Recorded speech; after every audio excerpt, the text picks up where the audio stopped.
The moment you realize your life's about to flip on its head, it doesn't come with a warning. No. It hits you like a ton of bricks during what's supposed to be a picture-perfect scene straight out of those cheesy romance flicks. There we were, me and Sarah, celebrating our second year of marriage in our little slice of heaven. A cozy apartment overlooking the sea in a quaint coastal town. It was early spring 2018, the air filled with the promise of new beginnings. Our home was a shrine to our adventures, walls decked with photos capturing our laughter and love. Life seemed pretty damn perfect. I'm Mark, by the way, a software engineer who could code his way out of anything, except, apparently, marital bliss. Sarah, my better half, was the creative genius in the relationship, her graphic design skills as vibrant as her personality. Despite the late nights I spent wrestling with code, we made it a point to keep our connection alive. Breakfasts with views of the ocean, evening wind downs with a good book or a glass of wine. These were our rituals, our ways of saying, I'm here for you. Our careers were on the fast track, too. Attending each other's launches, celebrating every milestone, we were each other's biggest cheerleaders. And it wasn't just about us. Our social life was buzzing. Dinner parties at ours were legendary, our friends often saying we were couple goals. Deep down, I knew it was all built on a foundation of trust and those endless conversations about the future we dreamed of together. 2019 brought a new addition to our family, Max, a golden retriever with a heart as big as his appetite. Suddenly, our weekends were all about beach walks and picnics, the three of us a tight-knit crew. But as the year wore on, Sarah's job took her away more often. Her promotion meant longer hours, more travel. Sure, I was proud, but damn, did I miss her. So, I dove headfirst into a new project, hoping to bridge the growing distance between us. Then came 2020, and with it, whispers that would have sounded like a bad joke if they weren't about my Sarah. Rumors linked her name romantically with Alex, her boss. Charismatic, sure, but no match for Sarah, or so I thought. I brushed off those whispers, refusing to believe them. Trust was our thing, after all. But doubts have a way of creeping up on you. For our third anniversary, I planned a surprise getaway, thinking some alone time would do us good. Yet, there she was, distant, her thoughts miles away. Work stress, she said. But the pieces weren't adding up. Sitting on that beach, watching the sunset, I realized something had changed. The vibrant woman I married seemed lost in a sea of her own worries, and no matter how hard I tried, I couldn't reach her. The distance between us felt more than just physical. It was as if we were on separate islands, shouting across the waters but never quite connecting. I knew I had to do something, anything, to bridge that gap. But as the ocean roared in the background, mirroring the turmoil inside me, I couldn't shake the feeling that we were standing on the edge of a cliff. And the next step? Well, it was a plunge into the unknown. Hey everyone, I hope you're enjoying the video so far. If you do, please take a moment to hit that like button. It really helps me out and lets me know you appreciate the content. Imagine this. You're scrolling through your phone, just killing time, when a notification pops up. Curiosity wins, you open it, and bam, your whole world goes off kilter. That was me, Mark, one chilly November evening, finding texts between my wife, Sarah, and her boss, Alex, that were anything but work-related. It felt like a punch to the gut, the kind that knocks the wind right out of you. I confronted Sarah, heart pounding, hands shaking. Her tears came fast, apologies tumbling out between sobs. She was confused, she said, it was a mistake. Part of me wanted to scream, to rage against the betrayal. But another part, the part that remembered all the good times, couldn't let go. I believed, no, I needed to believe, we could fix this. So, we dove headfirst into couples therapy, thinking maybe, just maybe, we could untangle this mess. Those sessions, man, they were brutal. Raw emotions spilled out, secrets unearthed, and every session ended with us emotionally drained. Yet, through that storm of hurt and anger, there was this tiny flicker of hope that we could find our way back to each other. As 2021 rolled around, though, the weight of everything started to really show. Sarah pulled away, becoming more of a stranger than my wife. She swore she cut ties with Alex, but the seed of doubt had taken root in my mind, growing with every unexplained late night, every vague excuse. I wasn't ready to give up, not yet. I started planning surprise dates, trying to rekindle that spark we used to have. It felt like I was fighting an uphill battle, pouring my heart into making us work, but getting little in return. Our shared interests, our inside jokes, they all felt like echoes of a past too far gone to reach. Then came the night that changed everything. Sarah's late nights had become the norm, but this time, something felt off. I followed her, a knot of dread in my stomach. And there they were, Sarah and Alex, at some cozy little restaurant, laughing like they didn't have a care in the world. It was like watching a scene from someone else's life, not mine. My heart didn't just break, it shattered. Seeing them together, so intimate, so carefree, it was a wake-up call. All those therapy sessions, the promises of change, the attempts to rebuild, none of it mattered. The betrayal wasn't just a one-time mistake, it was a choice, one Sarah kept making. I stood there, outside that restaurant, feeling like the biggest fool. The trust we'd built, the love I thought was unshakable, it was all a lie. And in that moment, I knew there was no going back. The life we had, the future we'd planned, it was all just a mirage, disappearing before my very eyes. Confronting Sarah wasn't just about airing my grievances or seeking some sort of closure. It was an acknowledgement of the harsh truth that had been staring me in the face all along. Our marriage, built on years of love and dreams, had crumbled, and there was no salvaging the ruins. The moment I saw those texts, I knew our world was about to implode. It wasn't just the shock of betrayal, it was the sheer disbelief that our life together could unravel so quickly. Confronting Sarah wasn't a choice, it was a necessity. My hands shook as I held up my phone, the evidence glaring back at us both.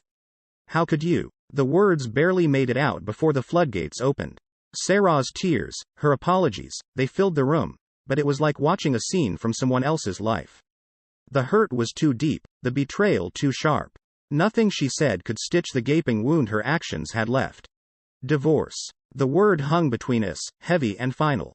Starting the proceedings felt like walking through a fog, each step taking us further from the life we had built together. Friends and family, once shared so freely between us, now took sides, their whispers echoing the cold reality we were living. Our warm, laughter-filled life had turned into a battleground of hurt feelings and legal documents. Leaving our apartment was like leaving behind a piece of my soul. Each box I packed was a memory, a moment in time that we'd never get back.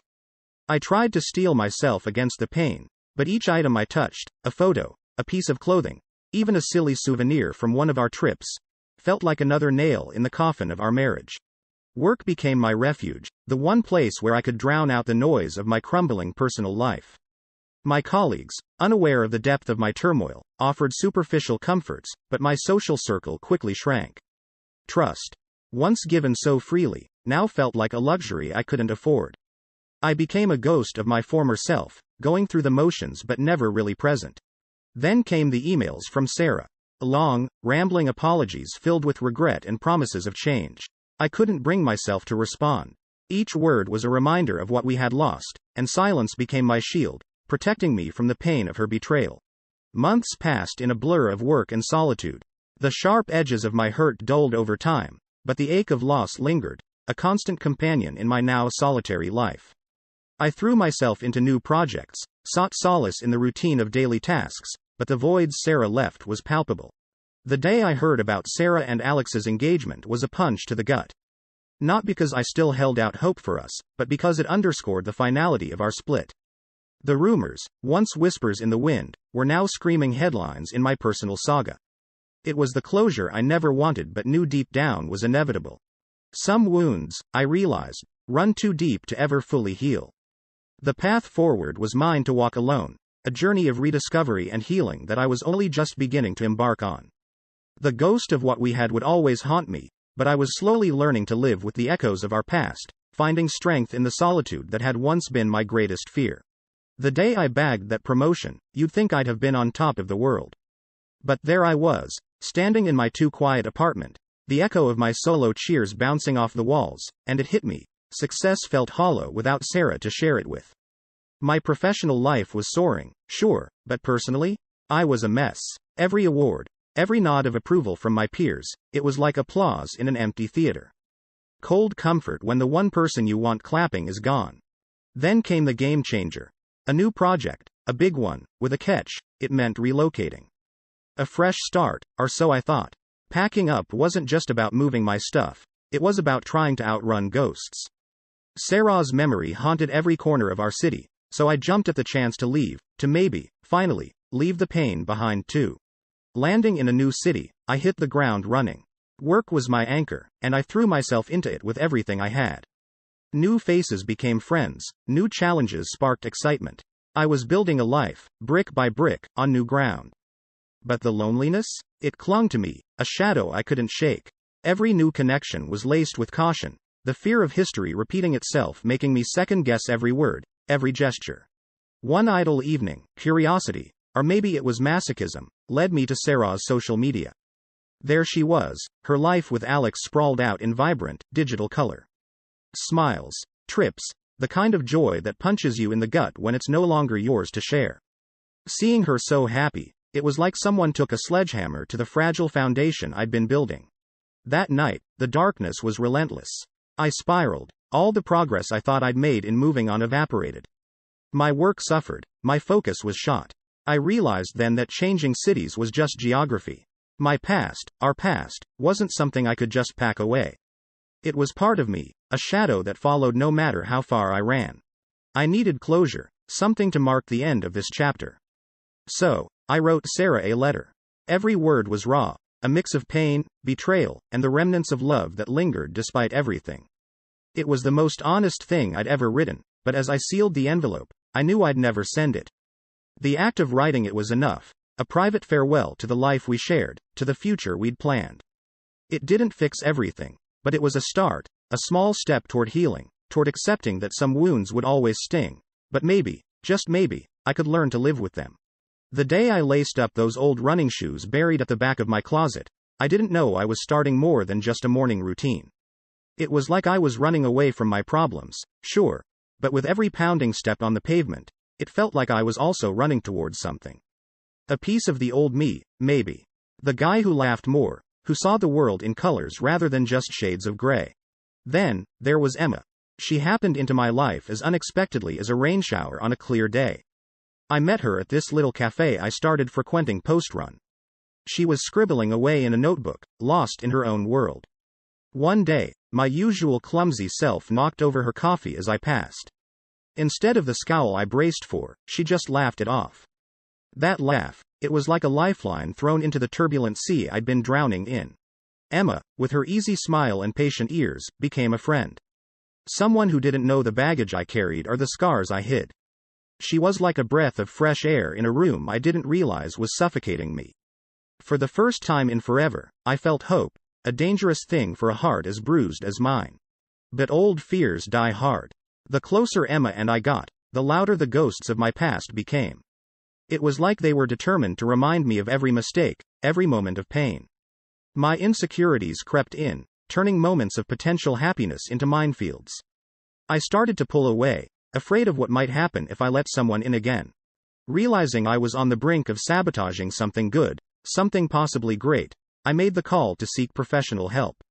Sitting in that therapist's office, spilling my guts to a stranger, was one of the hardest things I've ever done.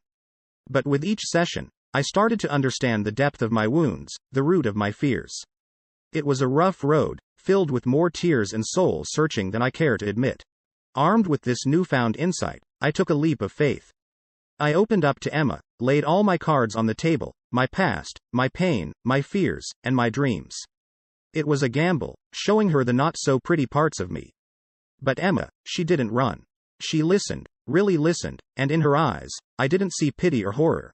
I saw understanding and a kind of acceptance I hadn't known I was craving.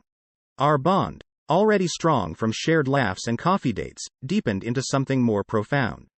It was built on the solid foundation of honesty and vulnerability. For the first time in a long while, I felt truly connected to someone, not just playing a part. Emma's presence in my life, it was like a beacon guiding me through the fog. With her, I started to believe that maybe, just maybe, I could find my way out of the darkness and into a future where happiness wasn't just a fleeting memory. Right when I thought my life was getting its color back, thanks to Emma, I found myself standing on the edge of something new and terrifying, hope. Emma's belief in me, her unwavering support, it did more than just mend old wounds, it sparked something in me I thought was long dead. Motivated by our endless conversations, filled with what-ifs and dreams of a future together, I took the plunge and started my own thing. a little tech startup that was all about making the world a bit more connected. Risky? Sure. But with Emma, risks felt like opportunities. And would you believe it? The business took off. It was like everything I touched turned to gold, but I knew the real magic was Emma. Her faith in me, her insights, and just her presence turned my pipe dreams into a thriving reality. She wasn't just my muse. She was my partner in every sense, standing by me through late nights, pitch meetings, and all the ups and downs of startup life. So, I did what any man utterly in love and terrified of losing the best thing that ever happened to him would do. I asked her to marry me. No grand gestures or flashy rings, just a simple question, posed over a homemade dinner. It was real, raw, and utterly us. Emma's yes wasn't just an agreement to marry me. It was a promise of new beginnings, a future I once thought I'd lost the right to dream about. Planning our life together, I found a peace I hadn't known in years. The shadows of my past, the pain of my marriage with Sarah, it all began to fade into the background, overshadowed by the brightness of my future with Emma. It felt like I was finally turning the page, ready to start a new chapter. But life has a way of reminding you that the past isn't easily forgotten. As the wedding drew closer, the old fears, the scars left by my failed marriage, they all started creeping back. It wasn't Emma, it was me, haunted by the ghosts of what had been. Then came the moment that threatened to unravel everything we'd built. I found Emma talking to an old friend. Innocent, right? Except, in my head, it was anything but. Old insecurities flared up, and before I knew it, we were in the middle of our first real fight. The words I threw at her, doubts and accusations, they were echoes of my past, not reflections of the woman in front of me. Emma's heartbreak was palpable. She stood there, a mix of confusion and sorrow, as I laid bare all my unresolved issues. The trust we'd nurtured, the bond we'd cherished, it all hung in the balance, threatened by my inability to let go of the past. That night, the silence between us was a chasm filled with the unsaid and the unresolved.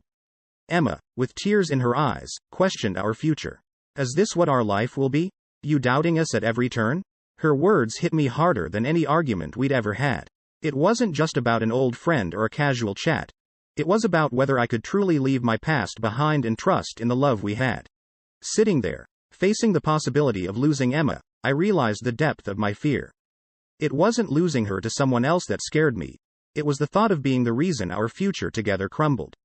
The specter of my past with Sarah wasn't just fading. It was fighting back, demanding to be confronted if I ever hoped to move forward. The night everything nearly fell apart, when the shadows of my past loomed too large, I hit rock bottom. That's when clarity struck, like a bolt out of the blue. It was either lose Emma because of ghosts she had no part in creating or fight like hell to keep her. I chose to fight. Emma, I'm so sorry, I said, my voice barely a whisper, choked with the realization of what I'd almost done. I know I've messed up, letting my past dictate our future. I promise you, I'll do whatever it takes to fix this, to fix us. Emma, bless her, saw the sincerity in my eyes.